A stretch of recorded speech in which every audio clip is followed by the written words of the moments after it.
Kasabay ng inaasahang pagdagsa ng mga biyahero at bakasyonista ngayong summer at Holy Week, magpapakalat din ang PNP ng dagdag puwersa sa iba't ibang lugar para matiyak ang seguridad.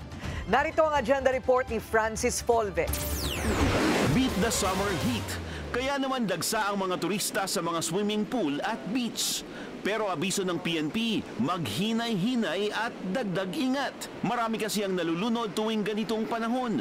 Noong 2023, 125 na insidente ng drowning ang kanilang naitala. 90 naman noong 2024. Heightened alert pa rin ang PNP ngayong election period. Kasabay ang pag-deploy ng 40,151 na mga pulis para tiyaking ligtas ang summer activities at mga aktibidad sa Holy Week. Kabilang ang maritime group na bihasa sa mga recreational at coastal emergencies.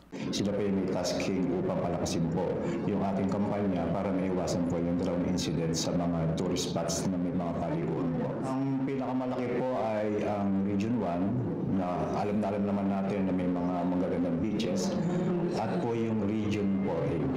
May kanya-kanya na ring toka ang mga pulis. Tourist police sa tourist spots, ABSECOM sa paliparan at magsisilbi namang safety marshal sa daan ang Highway Patrol Group. Reinforcements na rin sila sa mga nakalatag na checkpoints. Sagot daw ito para maiwasan ng road rage tulad ng nangyari sa Antipolo at iba pang mga krimen. We will give the best effort and the prior deployments para masamahan yung ating mga checkpoints ng ating mga lokal. Kung hindi po tayo nagkakamali, magbibigay at magdadagdag po ang Highway Patrol Group ng 2 hanggang 4 na personnel po natin sa kabuang 86 na Provincial Highway Patrol teams nationwide.